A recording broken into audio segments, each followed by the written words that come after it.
नमस्कार दोस्तों, सुबह सुबह की सबसे पहली बड़ी खबर में आपको बताएंगे कि भारत के 60% हिस्से का प्रतिनिधित्व करता है इंडिया गठबंधन। राहुल गांधी बोले बीजेपी और आरएसएस से अलग है हमारा नजरिया।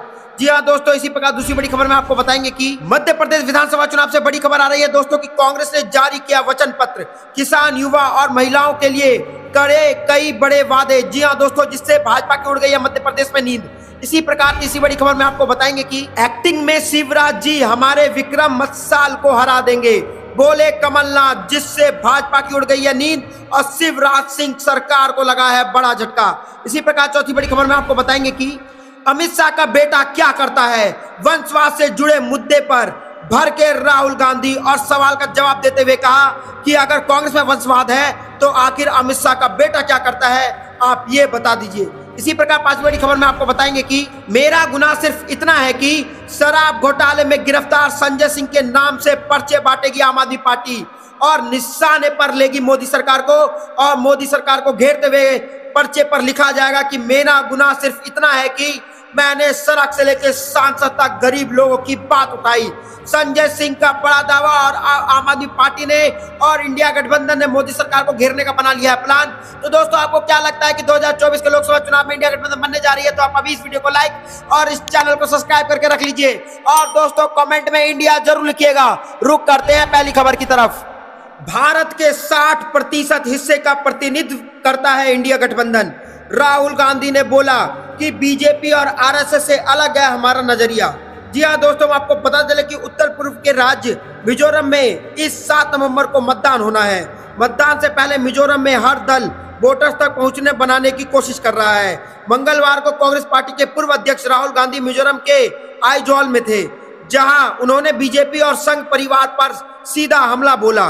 राहुल गांधी ने इजराइल में कहा कि विपक्षी इंडिया गठबंधन देश के 60% हिस्से का प्रतिनिधित्व करता है। उन्होंने कहा कि हमारे देश में बीजेपी और आरएसएस का नजरिया हमसे अलग है। उन्होंने कहा कि आरएसएस का मानना है कि भारत को एक विचारधारा संगठन द्वारा शहीद किया जाना चाहिए, जिसका हम विरोध कर रहे हैं। आरएसएस और बीजेपी उनकी आस्था की बुनियाद को कमजोर करने का प्रयास कर रही है। राहुल गांधी ने दावा किया कि कांग्रेस पार्टी डिजिटलाइजेशन में विश्वास करती है, जबकि बीजेपी मानती है कि सभी फैसले दिल्ली में लिए जाने चाहिए। उन्होंने कहा कि विपक्ष इंडिया गठबंधन भारत के 60% हिस्से का प्रतिनिधित्व करता है। उन्होंने दावा किया कि इंडिया गठबंधन अपने मूल्य और संवैधानिक ढांचे स्वतंत्रता को संरक्षित कर भारत की अवधारणा की रक्षा करेगा।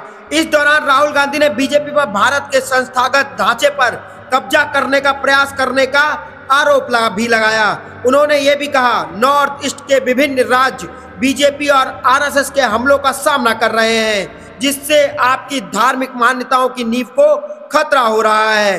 जी हाँ दोस्तों, तो मिजोरम में जो है राहुल गांधी ने बड़ा ऐलान कर दिया है और भाजपा की उड़ा दी है नींद। और राहुल गांधी ने साफ साफ बोल दिया है कि भारत के 60% हिस्से का प्रतिनिधित्व करता है इंडिया गठबंधन और बीजेपी और आरएसएस से अलग है इंडिया गठबंधन का नजरिया। तो दोस्तों, आपको क्या लगता है कि विधानसभा चुनाव और लोकसभा चुनाव 2024 में किसकी जीत होने वाली है? आप अभी हमें कमेंट में जरूर बताएं और इस वीडियो को लाइक जरूर करें। रुक करते हैं अगली खबर की तरफ। कांग्रेस ने जारी किया वचन पत्र, किसान, युवा और महिलाओं के लिए कई बड़े वादे। जी हाँ दोस्तों, आपको पता चले कि मध्य प्रदेश विधानसभा चुनाव को लेकर के कांग्रेस ने मंगलवार को अपना वचन पत्र जारी कर दिया है। कांग्रेस ने अपने वचन पत्र में युवाओं, किसानों और महिलाओं को साधने की कोशिश की है। इसके साथ ही प्रदेश में खाली 4 लाख शासकीय पदों को भरने का भी वादा किया गया है। वचन पत्र में कांग्रेस ने युवाओं को विशेष तौर पर लुभाने की कोशिश की है। उन्होंने युवाओं के लिए स्वाभिमान योजना शुरू करने की बात भी वचन पत्र में जोड़ी है। इस योजना के तहत प्रदेश के ग्रेजुएट युवाओं को 3,000 रुपये प्रति माह दिया जाएगा। वहीं डिप्लोमा होल्डर को 1,500 रुपये, जबकि 2 लाख युवाओं को कौशल प्रशिक्षण के माध्यम से 8 से 10,000 रुपये महीना दिया जाएगा। तो दोस्तों, यहाँ पर मध्य प्रदेश में कांग्रेस ने कर दिया है बड़ा खेला और कांग्रेस ने जारी कर दिया है वचन पत्र। जी हाँ दोस्तों, कांग्रेस ने किसान, युवा और महिलाओं के लिए कई बड़े वादे किए हैं और वचन पत्र जारी कर दिया है। और कमलनाथ कह रहे हैं कि मध्य प्रदेश में कांग्रेस सरकार बनने जा रही है और सारे वचनों को सरकार बनने के बाद जल्दी लागू कर दिया जाएगा। तो दोस्तों आपको क्या लगता है कि कांग्रेस मध्य प्रदेश में जीतने जा रही है क्या नहीं, आप हमें कमेंट में जरूर बताएं। और अगर मध्य प्रदेश में कांग्रेस नहीं जीत रही है तो आखिर जीत कौन रहा है, आप ये भी हमें जरूर बताइएगा। क्योंकि पिछली बार भी कांग्रेस ही मध्य प्रदेश में जीती थी, लेकिन कई भागी नेताओं ने बीजेपी की सरकार बनवा दी थी। लेकिन इस बार कांग्रेस ने कर दिया है मध्य प्रदेश में बड़ा खेला, और कांग्रेस ने वचन पत्र जारी करके और उन नेताओं को ही सीट दी है जो उनके विश्वास के हैं। और इस बार कांग्रेस को भाजपा खरीद नहीं पाएगी और जनता भी कांग्रेस को ही जिताने जा रही है। आपको क्या कुछ लगता है हमें कमेंट में जरूर बताइए। वीडियो को लाइक जरूर करें। रुक करते हैं अगली खबर की तरफ। एक्टिंग में शिवराज जी हमारे विक्रम मत्साल को हरा देंगे, बोले कमलनाथ। जी हाँ दोस्तों, हम आपको बताते चले कि मध्य प्रदेश के पूर्व सीएम कमलनाथ ने बीजेपी से बड़ा सवाल करते हुए पूछा है कि आखिरी पार्टी शिवराज सिंह चौहान को मुख्यमंत्री फेस घोषित क्यों नहीं करती। पहली सूची जारी होने के पश्चात नाराज कार्यकर्ताओं और नेताओं के सवाल पर उन्होंने कहा कि सबसे चर्चा हो रही है, 4000 से आवेदन दिया था, अब सबको टिकट तो नहीं दे सकते ना। कमलनाथ ने इस बार के चुनाव को मध्य प्रदेश के भविष्य का चुनाव बताया है। मध्य प्रदेश में विधानसभा चुनाव की रणभेरी के बीच नेताओं की जुबानी जंग जारी है। मध्य प्रदेश के पूर्व सीएम एवं प्रदेश कांग्रेस अध्यक्ष कमलनाथ ने आज मीडिया से चर्चा की। उन्होंने कहा कि हमने 144 प्रत्याशियों का ऐलान कर दिया है, जिसमें 65 प्रत्याशी 50 साल से कम उम्र से हैं तथा 19 महिलाएं हैं। सभी ने काम शुरू कर दिया है। सूची के पश्चात सामने आ रही कार्यकर्ताओं और नेताओं की नाराजगी के सवाल पर कमलनाथ ने कहा कि 4000 कार्यकर्ताओं ने आवेदन दिया था तथा सभी ने जीत के दावे किए, मगर सभी को टिकट नहीं दे सकते। मेरे सभी से बात हो रही है, हमें एक टिकट के पीछे जातीय समीकरण समेत बहुत सी बातें देखनी पड़ती हैं। कमलनाथ ने कहा कि 2-3 दिन में बाकी सीटों का ऐलान कर दिया जाएगा। उन्होंने कहा कि इस बार का चुनाव सिर्फ किसी प्रत्याशी या पार्टी का चुनाव नहीं है, यह चुनाव प्रदेश के भविष्य का चुनाव है। यह प्रदेश के भविष्य का चुनाव है। 45 वर्षों के राजनीतिक जीवन में मैंने कभी ऐसा चुनाव का सामना नहीं किया। कमलनाथ ने शिवराज सिंह सरकार पर हमला बोलते हुए कहा कि इस सरकार ने राज्य को चौपट बना दिया। शिक्षा, स्वास्थ्य, सभी क्षेत्र में प्रदेश चौपट है। भ्रष्टाचार में नंबर 1 है। जहां पैसे दो काम करो, सभी व्यक्ति भ्रष्टाचार के शिकार या गवाह हैं। इसलिए बीजेपी कितने भी प्रलोभन दे दे, शिवराज सिंह चौहान कितने भी कलाकारी कर ले, कितना भी गुमराह कर ले, मगर आज का मतदाता बहुत समझदार, वह किसी के झांसे में नहीं आने वाला है। बुधनी में कलाकार वर्सेस कलाकार के सवाल पर कमलनाथ ने कहा कि मैं तो बोलता हूं कि इन दोनों की डिबेट करना देनी चाहिए, पता चल जाएगा कि कौन बड़ा कलाकार है। मगर मुझे लगता है कि एक्टिंग में शिवराज जी हमारे विक्रम मत्साल को पराजित कर देंगे। कमलनाथ ने सवाल किया कि आखिर शिवराज सिंह चौहान को मुख्यमंत्री फेस घोषित क्यों नहीं करती, क्या शर्म आ रही है या पछतावा हो रहा है। जी हाँ दोस्तों, यहाँ मध्य प्रदेश में कमलनाथ ने उठा दिया बड़ा सवाल और साफ साफ कहा है कि आखिर शिवराज सिंह चौहान को सीएम का फेस भाजपा घोषित क्यों नहीं कर रही है। क्यों शर्म आ रहा है पार्टी को या पार्टी पछता रही है। आपको क्या कुछ लगता है दोस्तों, आप कमेंट में जरूर बताएं। इस वीडियो को लाइक जरूर करें। रुक करते हैं अगली खबर की तरफ। अमित शाह का बेटा क्या करता है, वंशवाद से जुड़े सवाल पर भड़के राहुल गांधी। जी हाँ दोस्तों, आपको पता चले कि कांग्रेस नेता राहुल गांधी ने मंगलवार को कई मुद्दों पर अपनी राय जाहिर की। इस दौरान राजनीति में वंशवाद को लेकर के उन्होंने बीजेपी पर जमकर निशाना साधा।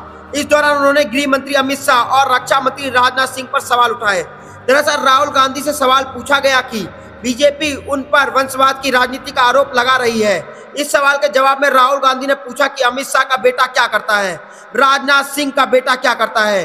उन्होंने आगे कहा, मुझे जितना पता है अमित शाह का बेटा भारतीय क्रिकेट को चलाता है। बीजेपी को पहले अपने नेताओं को देखना चाहिए कि उनके बच्चे क्या करते हैं। अनुराग ठाकुर के अलावा और भी लोग हैं जो वंशवाद की राजनीति का उदाहरण है।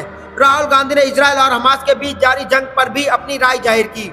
उन्होंने कहा कि हम कांग्रेस हर तरह की हिंसा के खिलाफ है। हम निर्दोष नागरिकों के खिलाफ किसी भी प्रकार की हिंसा की सराहना नहीं करते हैं। हम हर तरह की हिंसा का विरोध करते हैं, इस बात की परवाह किए बिना कि उसे किसे और कैसे अंजाम दिया गया। तो दोस्तों, यहाँ पर वंशवाद के प्रश्न पर राहुल गांधी भड़क गए और वंशवाद के जुड़े हुए सवाल पर पूछते हुए राहुल गांधी ने कहा कि आखिर अमित शाह का बेटा करता क्या है, आखिर मीडिया बताती क्यों नहीं। तो दोस्तों, आपको क्या लगता है कि वंशवाद सिर्फ कांग्रेस में नहीं भाजपा में भी कूट कूट के बढ़ा हुआ है? तो आप हमें कमेंट में जरूर बताएं। वीडियो को लाइक जरूर करें। रुक करते हैं अगली खबर की तरफ। शराब घोटाले में गिरफ्तार संजय सिंह के नाम से पर्चे बांटेगी आम आदमी पार्टी, निशाने पर मोदी सरकार। जी हाँ दोस्तों, आपको बता चले कि आम आदमी पार्टी की उत्तर प्रदेश इकाई पार्टी की राज्यसभा सांसद संजय सिंह के संदेश वाले पर्चे बांटेगी, जो वर्तमान में दिल्ली शराब घोटाले के मनी लॉन्ड्रिंग के आरोप में जेल में है। पार्टी 21 अक्टूबर को उत्तर प्रदेश में और 27 अक्टूबर को दिल्ली में एक बड़ा विरोध प्रदर्शन करेगी। पैम्पलेट पर क्या होगा, इसके बारे में बोलते हुए आम आदमी पार्टी के लखनऊ जिला अध्यक्ष शेखर दीक्षित ने बताया कि अपने संदेश में संजय सिंह यूपी के लोगों को बताएंगे कि उन्हें मोदी सरकार द्वारा क्यों गिरफ्तार किया गया था। सिंह की गिरफ्तारी को असंवैधानिक बताते दीक्षित ने कहा कि उन्हें बिना समन के गिरफ्तार किया गया। संजय सिंह के नाम से आम आदमी पार्टी जो पर्चा बांटेगी उसमें लिखा होगा कि मेरा गुनाह सिर्फ इतना है कि मैंने लोगों की आवाज उठाई, मोदी अडानी के भ्रष्टाचार का खुलासा किया, किसान, युवा, कर्मचारियों, दलितों, वंचितों की आवाज मैंने बिना डरे सड़क से सांसद तक उठाई। आम आदमी पार्टी ने कहा कि ईडी भाजपा के दबाव में काम कर रहा है। यह भाजपा की आदत रही है कि वह ईडी के विपक्षी नेताओं को गिरफ्तार कराती है जहां उसे पता होता है कि उसका कोई वोट नहीं मिलेगा। उन्होंने कहा संजय सिंह कई महीनों से मोदी और अडानी के भ्रष्टाचार को उजागर कर रहे थे और उन्हें ईडी को भ्रष्टाचार के सबूत भी दिए थे, लेकिन उसके खिलाफ कोई कार्रवाई नहीं की।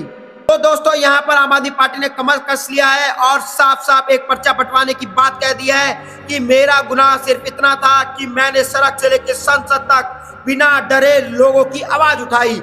और ऐसे पर्चे बंटवाएगी आम आदमी पार्टी और निशाना साधेगी मोदी सरकार को और मोदी सरकार को घेरेगी। दोस्तों, आपको क्या कुछ लगता है कमेंट में जरूर बताएं। इस वीडियो को लाइक जरूर करें। रुक करते हैं अगली खबर की तरफ। जो कूद कर वहां गए उनसे पूछिए, तेजस्वी यादव ने सीट बंटवारे और जाति आधारित जनगणना पर एक बार फिर भाजपा को घेरा। जी हाँ दोस्तों, आपको बता चले कि बिहार के उप मुख्यमंत्री तेजस्वी यादव ने मंगलवार को एक बार फिर जाति आधारित जनगणना और लोकसभा चुनाव में सीटों के बंटवारे के मुद्दे को लेकर के भारतीय जनता पार्टी पर जमकर हमला बोला है। उन्होंने एक बार फिर दोहराया कि केंद्र सरकार को देश में जाति आधारित जनगणना करानी चाहिए। वहीं सीट शेयरिंग पर उन्होंने कहा कि महागठबंधन में कहीं कोई दिक्कत नहीं है। तेजस्वी यादव ने मीडिया से बात करते हुए जातीय सर्वे पर बीजेपी के सवालों को उठाने पर कहा कि उन्हें बोलने से फर्क पड़ने वाला नहीं है। हमने तो पहले भी कहा था कि उन्हें इन आंकड़ों पर विश्वास नहीं है तो उन्हें पीएम मोदी से पूरे देश में जातीय जनगणना कराने के लिए कहना चाहिए। बिहार के डिप्टी सीएम और राजद नेता तेजस्वी यादव ने यह भी कहा कि लेकिन ऐसा होने वाला नहीं है, क्योंकि बीजेपी और भारत सरकार में बैठे लोग नहीं चाहते कि देश में जातीय जनगणना हो। हर कोई जानता है कि यह सर्वे वैज्ञानिक तरीके से किया गया है। तेजस्वी यादव ने आने वाले लोकसभा चुनाव में सीट शेयरिंग के मुद्दे को लेकर के भी मीडिया के सामने अपनी बात कही। उन्होंने कहा कि सीट शेयरिंग को लेकर के बिहार में कोई कठिनाई नहीं है। दिक्कत वहां में होने वाली है जो लोग कूद कर गए हैं या जिनको ले जाया गया है। वहां कौन किसको क्या करेगा, पहले तो इस पर बात करनी चाहिए। जी हाँ दोस्तों, यहाँ पर महागठबंधन जो बिहार में है इसका कोई मुकाबला है ही नहीं, कोई मुकाबला हो ही नहीं सकता।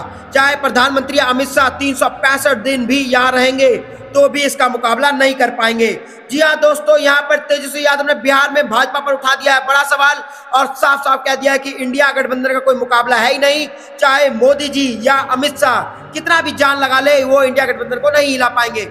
आपको क्या कुछ लगता है दोस्तों, आप हमें कमेंट में जरूर बताएं। वीडियो को लाइक जरूर करें। रुक करते हैं अगली खबर की तरफ। राजस्थान में कांग्रेस की जीत, केंद्र में सरकार बदलने का संकेत, मल्लिकार्जुन खड़गे ने कही बड़ी बात। जी हाँ दोस्तों, हम आपको बताते चलें कि राजस्थान से बड़ी खबर आ रही है कि राजस्थान नगर परियोजन के लिए जागरूकता अभियान शुरू करते हुए कांग्रेस अध्यक्ष मल्लिकार्जुन खड़गे ने कहा कि भारतीय जनता पार्टी केवल लोगों के कल्याण के लिए दिखावा करती है। कांग्रेस पार्टी द्वारा किए गए सभी काम जैसे कि मनरेगा गरीबों के लिए लाभ के लिए किए गए हैं। तो जी हाँ दोस्तों, यहाँ पर राजस्थान में मल्लिकार्जुन खड़गे ने कर दी है बड़ी बात और केंद्र सरकार को घेरते हुए कहा है कि राजस्थान में वापस आ रही है अशोक गहलोत की सरकार और भाजपा की उड़ गई है नींद। इसलिए भाजपा कई सांसदों को टिकट दे रही है विधानसभा चुनाव लड़ने के लिए और कहीं मोदी सरकार खुद ना डर जाए और मोदी जी खुद प्रधानमंत्री का सीट छोड़ करके मुख्यमंत्री बनने के लिए राजस्थान में आ जाए, ऐसा मल्लिकार्जुन का कहना है। और राजस्थान में डर गई है भाजपा सरकार, ऐसा मल्लिकार्जुन का कहना है। आपको क्या कुछ लगता है दोस्तों कि मोदी सरकार सही में राजस्थान में कांग्रेस से डर गई है? आपको जो भी कुछ लगता है आप कमेंट में जरूर बताएं। वीडियो को लाइक। जय हिंद, जय भारत।